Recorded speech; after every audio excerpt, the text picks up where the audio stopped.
You know, I'm getting kind of sick of all these young adult novel adaptations that keep getting shoved into theaters. I mean, the main thing that really bothers me is the pandering. They either are pandering to fans of the source material, but putting in all these references and details that only make sense if you've read the book, leaving those of us who haven't read the books completely lost. Case in point, Catching Fire.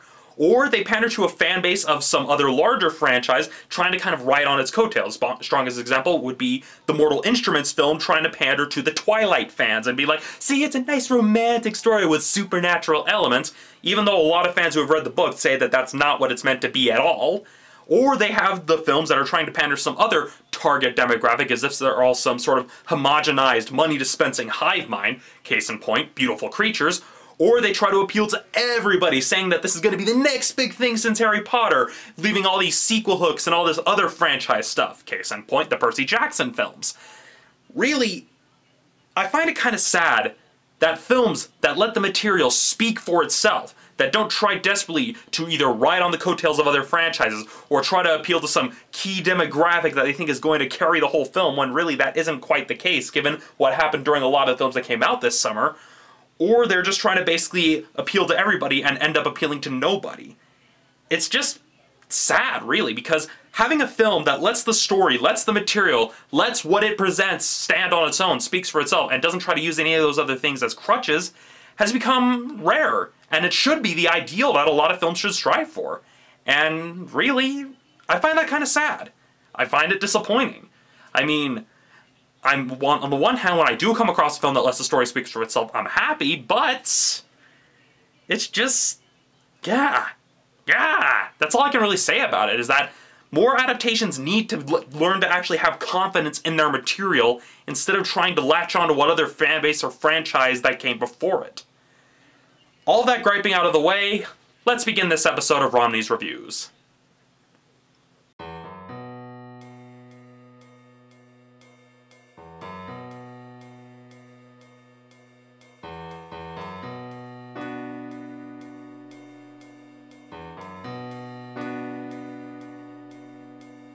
This should almost go without saying if you've been watching my videos for a while, but I have not read the original book this film is based on. I haven't read Maze Runner, haven't read any of the subsequent books, so really, I'm just looking at it as a film. The reason why I never really read the books these things are based on is because I feel an adaptation needs to be able to stand on its own. And, for the most part, this film's able to do that, and it actually is pretty easy to get into. The main thing I like is that it has this nice air of mystery about it, and what really helps is that all the details that we learn throughout the film, we learn them at the same time as our main character. The film doesn't bombard us with some epic prologue or a whole bunch of details that we're supposed to keep in our heads while watching the story. It just starts with a simple mystery. Who is this guy? How did he get here? What the heck is going on? And he slowly finds out over the course of the story. And that's something that I really like, because that's not something you see that much anymore. What also helps is that the pacing of this film makes it so that there's barely any lulls or dull moments in the film, even in the scenes where there isn't that much action. It just has a nice solid pace where we're getting bits and pieces of information that we need to know about the story as we move along, as the main character gets more and more, well, invested in the world he's been put in. The main problem that I have with the story is that it kind of falls into the same traps that a lot of other science fiction stories fall into, where we get really invested during the first 2 acts of the story, and we really get engrossed in the mystery and how these characters are figuring it out, only to be rewarded with what is effectively an exposition dump at the very end. Now, I understand sometimes you have to resort to exposition dumps if you either don't have enough time to show it, or don't have enough time to really get everything across, but even then, it's not a good way to end your story. It's not a good way to really reveal the mystery. It just feels rushed. And the main problem that I really have with the exposition is that the information we're given comes across like the writers want it to sound scientific, but you can tell that they didn't actually know about science. They didn't know how things work. I am really trying not to spoil it here, but a lot of the names and terms that were given in said exposition dump just sound really stupid. That aside, the one thing I also really liked about the film is how well developed and how fleshed out each of the characters were, even the side characters. You have a clear idea of what everybody's motivations are, making their actions believable and, in quite a few cases, justifiable. I mean, you can understand why certain characters don't want to follow this random new guy that just propped up into the glade, is what they call it, because you can understand everything that follows after it. You can kind of see why they wouldn't want to follow him. You can see why everybody's kind of doing what they're doing. And really, that's one thing I like, that attention to detail, to make sure that we actually understand why side characters are doing what they're doing, which is another thing a lot of these young adult adaptations tend to get wrong. From a technical standpoint, the film actually looks really good. The overall set design and visual effects are actually pretty well produced. The cinematography, while utilitarian, does allow for some visually powerful moments. Granted, those moments happen more during the film and not so much at the end, even though you can tell that the end was supposed to have some really big, powerful thing to it.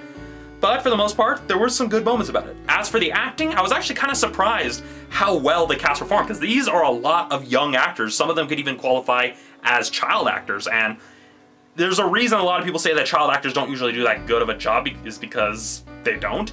But even with how young the cast is, I was actually surprised with how good the acting was. On a final note, I mentioned that there was often a great deal of pandering in a lot of these other young adult adaptations. Thankfully, there's not really any of that here. And it doesn't even try to work in like elements that they just had to put in because they were part of the books, but they couldn't quite fit them in, so they just had to put it as a wink to the audience. It pretty much just said, look, we're just going to tell a simple, engaging story, and we're going to give it out. And really, that's all we should really ask from film. Not necessarily simple, but just a good, engaging story. Other than the disappointing ending, this is actually a pretty good film. The biggest strength of it comes from its overall simple approach. It doesn't try to be more than what it is, doesn't try to be something else, it just puts itself out there and lets the audience decide for itself whether they like it or not, which is, like I said, really refreshing because that's what all films really need to be doing. So really, if you're a fan of the Hunger Games and are looking for something to tide yourself over until Mockingjay comes out, then this is probably an okay choice. If you're someone like me who doesn't particularly care for the Hunger Games, but are among a group of friends who not so much like to jump on the bandwagons, but rather drive the bandwagons, then this is an okay middle ground choice if you kind of want to hang out with them, but don't want to see Catching Fire for the umpteenth time. I wouldn't recommend paying full price for it, but there's no harm in seeing it during its initial run. It's an okay film. That said, I can't shake the feeling that if this franchise takes off, it's only going to go downhill from here. Hopefully it won't have some of the problems that Hunger Games had where they had to change directors and writers and then try to be more faithful to the books, much to the chagrin of those of us who haven't read the books, so it could just be me, but I'm going to remain cautious.